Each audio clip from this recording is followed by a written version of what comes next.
you've got to bear in mind that a lot of these people, they need others to believe it too. They can't just believe it Exactly. themselves. You know, Exactly. for them, in order for their LARP, and it is a LARP, and we'll get into this again in the future, but it's a live action role play. You know, these, like we saw in with the campus protests, we saw how they were talking about, you know, humanitarian aid when they needed sandwiches because they were a little bit peckish. You know, they were Right. calling it Right. humanitarian aid, and when they occupied a building, they were calling it liberating the building, and Yeah. they were For making out like their the own university. hunger strike. For their Yes, own and they hunger want to strike. exactly a hunger strike, but then you know they would have a DoorDash at the end of the day. You know, so it was like, you know, they were basically role playing, and they were the Palestinians, and the university administrators were the Israelis, and so it was like a weird role play. But the thing is, they want you to believe it as well, because in order for them to believe it, they need you to believe it, and so they're eager to convince others that they are on the right side of history, and that you know that they're fighting against this tyrannical system or whatever it is. And in order to do that, they have to make a spectacle out of it, I think. You know, so uh, they have to be pretty loud, they have to be boisterous, they have to make a lot of noise, because Huh. Interesting. it's Yeah. the only way that they're going to get other people to validate their delusion. You know, if it's just them in their living room, you know, they're not going to get any validation, and they're not going to feel it themselves. So they need spectators, and that's what allows them to have this sort of this fearlessness with which they just go out there and desecrate things. They know that they're causing outrage, and obviously they might think that they are doing this for some kind of rational reason. They probably think, oh, you know, outrage spreads faster than rational discourse. So if we just outrage the population, they'll listen to us. But the thing is, they can't be doing this rationally, because if they were rational, they would be looking at the results, the fruits of their nuisance activism, and they would find that most people actually disagree with their methods, even if they agree with their causes. And so I don't buy the explanation that these people are doing this for rational reasons, that they're going out there because they know that it's going to go viral, and that will give them a big sort of boost, and you know, just allow everybody to see the destruction of the climate, or you know, what's going on in Gaza. It's not gonna improve any awareness of it in itself. I don't think the problem is awareness at all. And I think that the mistake that these people make is in assuming that the problem is in awareness. It's not awareness. Everybody knows that climate change, or at least that pollution, is bad. Everybody knows Right. that you know, genocide or whatever is bad. Everybody knows that you shouldn't be, that injustice is bad. You know, we don't need to be told these things, because we learn these things in primary school, right? The issue, and what they don't understand, is that the real issue is actually finding a solution. It's not spreading awareness. Exactly. Do you know what I mean? Exactly. Yeah. Yeah. Yeah. And they would know this if they were Exactly. rational. If they were rational, they would know this. But because they don't care about actually solving the problem, what they care about is self-aggrandizement, and that's why they continue doing these counterproductive actions, even though it's hurting their cause. And it's hurting their cause. You can see support for them falling. You know, Just Stop Oil, support for them has just completely collapsed, because of what they did to Stonehenge, and because of what they've done to other uh, landmarks. You know, so obviously they don't care about the cause. If they did, they wouldn't be doing this. Yeah, that's fascinating. I think that, God, that's so interesting to me. Do you care to speculate on why everybody else just sits back and lets these people do this?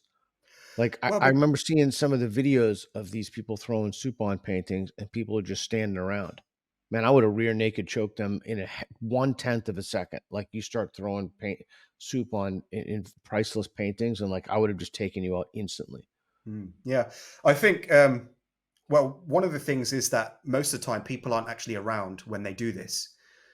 You know, they'll usually, or if they do, they'll just be so shocked, like that they'll freeze. You know, like I would like to think that I would probably put one of them into a rare naked choke. But to be honest, if somebody just threw paint over a painting in an art gallery while I was there, You'd just be shocked. I'd be so shocked. I would probably freeze, and I'd be like, "What did I just see?" And in the time that I was frozen, they would probably just make a getaway. Um, but I mean, I mean, to be honest, like most people probably who visit art galleries are not the fighting types. They're probably going to be mainly old ladies and younger ladies, and you know, Yeah, so you know, yeah. so I think they're pretty safe doing it in art galleries. But like, again, Yeah, I remember the why do people? Stonehenge thing. Reed, can you please pull up the Stonehenge so we can that was pretty like I saw that. I remember I went to Stonehenge years and years ago. I saw that and I was just mortified I mean, I was mortified by that. Yeah, yeah, and I'm me as sorry, I well. interrupted you. Go ahead. Um, yeah, it's fine. I don't even know what I was going to say now.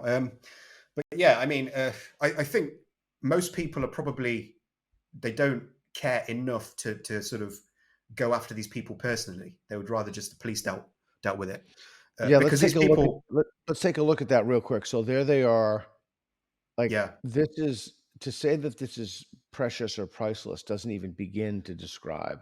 And there's exactly. that person trying to Yeah. push them away. Uh, God, that is just horrifying. and they did it on the summer solstice as well, which is essentially the day in which everybody's eyes are on Stonehenge because it's it's basically a kind of sundial. It's a very primitive sundial, and Yeah. and But it's one of the oldest landmarks in the entirety of the United Kingdom, and so it's almost sacred, and a lot of people were absolutely infuriated, and that's why they did it because they knew it was going to get this reaction. But I mean, if they were rational people, they would know that angering people by desecrating something sacred is not going to win them over. It's not going to get them to your cause, mm, because now everybody hates Just Stop Oil. And when recently Just Stop Oil was 5 members of Just Stop Oil were sentenced to between 4 and 5 years in prison, which is the largest sentence of any non-violent protest in the United Kingdom's history. So it's the longest yeah, sentence, I and think they nobody should cared. I think they should try that in the Islamic world in Mecca to protest oil sales. I think that'd be great to try to desecrate that, and we'll see what happens. Yeah, Like if they're well, really serious about it, then that's what they should do. yeah, yeah, absolutely. Well, I mean, I always say that I don't believe that these groups really oppose fascism. They only oppose fascism or conservatism when it comes from white people. When it Mm, comes to fascism by 100%. brown people, they're usually supportive of it.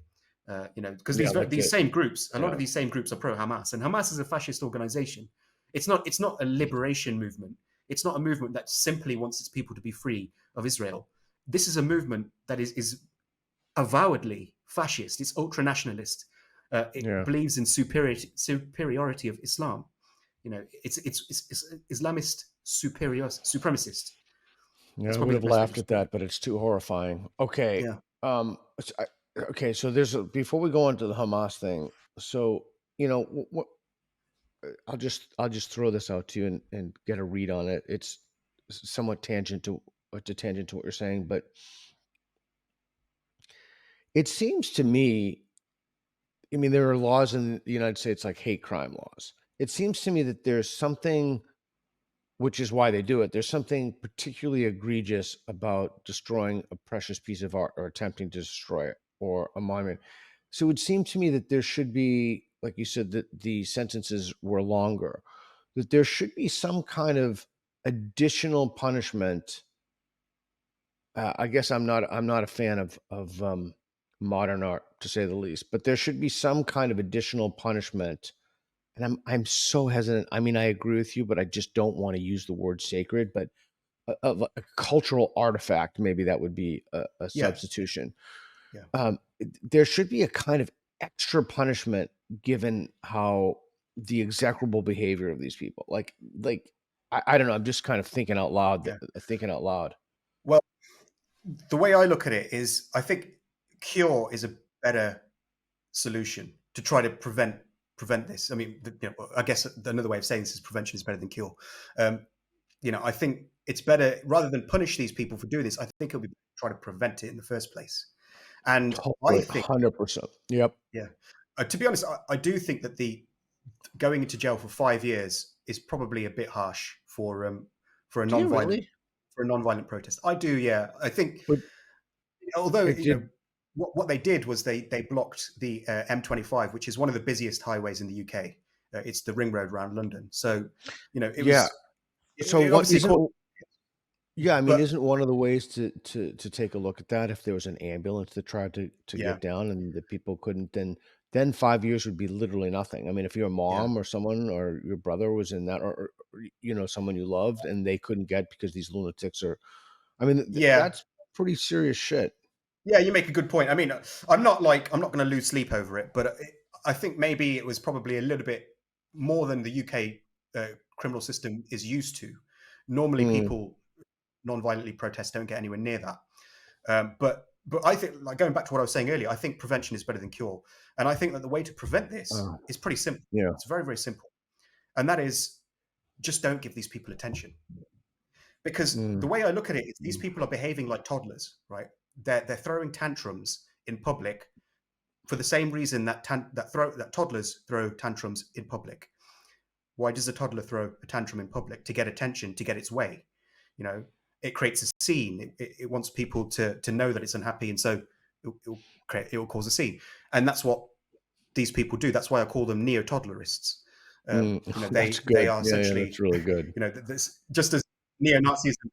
You know, yeah, and so the way I see it is that the solution to them is the same as the solution to a bratty toddler, which is to ignore their tantrums until they realize that they're not going to get their way. And the way, look, to put a bit more of probably a bit more of an adult way of saying this would be to say that, look, at the end of the day, they're doing what is getting them social media views, right?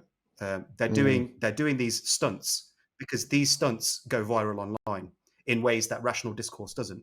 You know, if you type out a 5,000 word manifesto and you post this on your Twitter or on your Substack or whatever, it's not going to get that widely read. It will get a few readers, not as many compared to if you block one of the busiest roads in the country. Oh, for If you do sure. that and you film it, Yeah. that's going to go wild. It's going to blow up, and that is Yeah. our fault. That is our fault.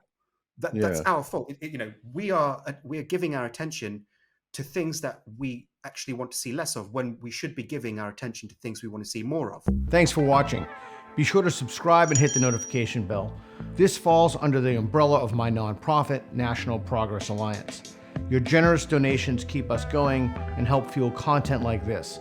We truly appreciate your support. Thanks again, and we'll see you in the next one.